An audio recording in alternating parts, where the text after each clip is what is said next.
Bonjour, dans cette capsule vidéo, nous verrons comment calculer l'air et le volume de solides décomposables. En fait, des solides décomposables, c'est qu'en fait, on va vous donner différentes formes, mais qui ne sont pas des solides conventionnels, un cylindre, un prisme, une pyramide ou un cône. En fait, ça va être une combinaison de plusieurs de ces solides-là, et il va falloir, si on veut, décomposer notre gros solide en forme connue. Donc, on commence avec le volume.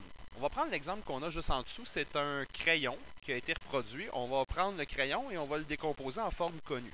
Donc, si on le décompose, on a d'abord ici une demi-sphère. On a pour le centre un cylindre. Et on a pour l'extrémité, la mine, on a un cône. Donc, dans le fond, si on s'intéresse d'abord au volume, ce qu'il y a de particulier dans les solides décomposables, c'est que les volumes comprennent le volume du crayon ou le volume des formes séparées. Ils occupent le même espace. Donc, quand on va calculer le volume, ça n'a aucune différence dans le fait de faire le volume séparément ou de faire le volume tout ensemble. Donc, la seule chose qu'on a à faire quand c'est une question de volume, ben, on a simplement à additionner séparément les volumes et on n'a rien à soustraire ou rien à enlever parce que, dans le fond, l'espace occupé est le même que les formes soient séparées ou tous ensemble. Donc, pour calculer le crayon, il va donc falloir faire la demi-sphère, le volume de la demi-sphère, plus le volume du cylindre, plus le volume du cône. Donc, ce qu'on va faire, on va calculer individuellement chacune de ces parties-là et on va ramener notre réponse par la suite. Donc, si on y va, pour commencer avec la demi-sphère, donc je m'installe ici. En fait, ma formule principale, elle est ici, si on veut. Et là, je vais m'intéresser à mes formules secondaires. Donc, ici, on va partir avec le volume de la demi-sphère. Volume d'une demi-sphère, dans ce cas-ci, c'est de l'espace. Mon volume, c'est 2 pi r 3 divisé par 3. Donc, on va remplacer par ce qu'on connaît. 2 multiplié par pi multiplié par mon rayon dans ce cas-ci qui est, si j'ai un diamètre de 10, j'ai donc un rayon de 5 mm. Donc, ce serait mon rayon. 5 à la 3. Et tout ça est divisé par 3. Je vais juste remonter un petit peu pour finir mon calcul pour mon volume de demi-sphère. Donc, j'ai 5 au cube. 5 au cube, ça me fait 125. 125 fois 2, 250. Et 250, si je le divise en 3, ça va me donner exactement 83,3 périodiques pi. Et ça, ce sont des millimètres cubes. Donc, j'ai déjà un premier chiffre obtenu que je vais ramener ici dans ma formule. Donc, j'ai égal, le premier, 83,3 périodiques pi. Plus, je vais aller chercher un deuxième nombre. Mon deuxième nombre, ça va être le volume de mon cylindre. Donc, volume du cylindre est égal. Notre formule, pi r2h. Pi multiplié par notre rayon qui est toujours de 5 au carré, multiplié par notre hauteur. Dans ce cas-ci, la hauteur du cylindre, c'est uniquement cette longueur-là. Donc, on va aller la chercher. Notre hauteur du cylindre, c'est 50 dans ce cas-ci. Donc, multiplié par 50. Et on a 5 fois 5 pour 5 à la 2, 25. 25 fois 50, on arrive à 1250. Donc, 1250 pi millimètres cube parce que c'est du volume. Et on est encore avec une réponse exacte. Donc, 1250 pi. Plus, on va aller chercher maintenant notre volume du cône. Volume du cône. Donc, on s'installe ici. Volume du cône. Notre volume de cône, c'est R de la base, qu'on multiplie par la hauteur du cône et qu'on va diviser par 3. Donc, pour trouver ça, j'ai besoin d'avoir mon R de la base. Je vais me déplacer juste ici à côté. R de la base, évidemment, c'est un cercle, donc pi R2. Pi multiplié par mon rayon ici qui est 5 au carré. J'ai donc un R de base de 25 pi. Comme c'est de l'air, c'est 25 pi millimètres carré. Je ramène mon 25 pi ici pour l'air de la base. Multiplié par la hauteur de mon cône. La hauteur de mon cône, je vais devoir aller voir ici.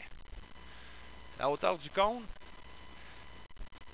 en fait, Avec le 13 ici, le 13 c'est mon apothème. J'aurais pu aller chercher ma hauteur par Pythagore, mais elle est déjà donnée. Je sais ici que cette longueur-là, c'est 12. Donc, on va utiliser le 12. Donc, on continue. Là, de la base, 25 pi, multiplié par la hauteur qui est 12, et tout ça divisé par 3. Un petit calcul. 25 fois 12. 25 fois 12 me donne 300. 300 divisé par 3. J'arrive à 100. Donc, c'est une réponse exacte. Pi, millimètre cube. Ça se trouve être le volume de la mine, ou le volume du cône. Donc, maintenant, l'espace occupé par le cône, 100 pi. Et comme tout est en pi, je peux donc les additionner. 1250 plus 100 plus 83,3 périodiques. J'obtiens exactement 1433,3 périodiques pi millimètre cube. Et ça, c'est la réponse exacte de mon volume du crayon. On pourrait aussi la mettre en approximation. Donc, environ. Et là, il me resterait juste à faire 1433,33333, j'en mets plusieurs, multiplié par deuxième fonction par pi. Dans mon cas, j'arrive ici à environ 4502,95. 4502,95 millimètres cubes. Donc, voici les deux réponses pour le volume du crayon. Ce qu'il y a à retenir pour le volume, on a simplement à additionner séparément les solides qu'on a. Maintenant, au niveau de l'air. Au niveau de l'air, si je reviens ici, en fait, au niveau de l'air, ce qu'on va s'intéresser, c'est quelle est la surface qui est visible. Bien évidemment, ce qui est visible, si je prends les sections que je vais colorer en jaune, cette section-là et cette section-là vont être une sur l'autre quand on regarde notre crayon. Donc, ces deux sections-là ne doivent pas être comptées. Parce qu'un coup que notre efface, si on veut, est collée dessus, bien, les deux sections n'existent plus. Même chose pour les deux sections qui sont ici. Donc, finalement, ce qu'on va se retrouver, on doit uniquement calculer ce qu'on va appeler l'aire latérale du cône, l'aire latérale du cylindre, et ce qui est visible, le bout de l'efface, en rose, dans le fond, c'est la demi-sphère sans base. Donc, voici ce qu'on a à calculer. On a trois éléments, et ces trois éléments-là, on va pouvoir les additionner. Donc, il y avait un petit peu de logique, et la petite logique, dans le fond, c'est simplement de voir qu'est-ce qui est visible. Donc, on y va. On va aussi faire le même principe que tantôt, c'est-à-dire l'aire latérale d'une demi-sphère. L'aire latérale d'une demi-sphère, on va descendre un petit peu plus bas, et on part avec notre premier calcul. A latérale d'une demi-sphère. L'aire latérale d'une demi-sphère, c'est la même chose qu'une demi-sphère sans base, c'est 2 pi r à la 2. C'est 2 fois pi fois notre rayon qui est 5 au carré. 5 fois 5, 25, que je multiplie par 2, j'arrive à 50 pi. Et là, c'est des millimètres carrés parce que c'est de l'air. Donc, je ramène ici mon 50, on va mettre en bleu, 50 pi. Plus, deuxième calcul à aller faire. Deuxième calcul, l'aire latérale d'un cylindre. Donc, le A lat de mon cylindre. L'aire latérale de mon cylindre. Donc, l'aire latérale d'un cylindre, pi, multiplié par diamètre, multiplié par hauteur du cylindre. Donc, pi, mon diamètre ici c'est 10, et la hauteur de mon cylindre, 50. 50 fois 10, j'arrive à 500 pi millimètre carré. Donc ici, je ramène ma réponse. Maintenant, j'ai trouvé 500 pi millimètre carré. Plus, dernier petit calcul à faire, l'aire latérale d'un cône. Donc, l'aire latérale d'un cône, l'aire latérale de mon cône, il est égal à pi r a. Pi multiplié par mon rayon qui est 5, multiplié par mon apothème qui est 13. 5 fois 13, 65. Pi, c'est encore une fois des millimètres carrés. Et je ramène ma réponse ici dans ma formule principale. 65 pi. Réponse, ça va être une formule qui est exacte. Une réponse qui est exacte. 500 plus 50 plus 65. Ce qui me donne exactement 615 pi millimètres carrés.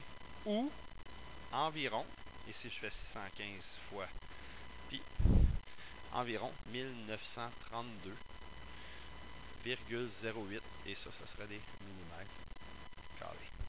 Donc, voici les deux réponses qui seraient acceptables, la réponse exacte ou la réponse approximative. Donc, voilà pour l'explication. Dans une prochaine capsule vidéo, on fera quelques exemples supplémentaires.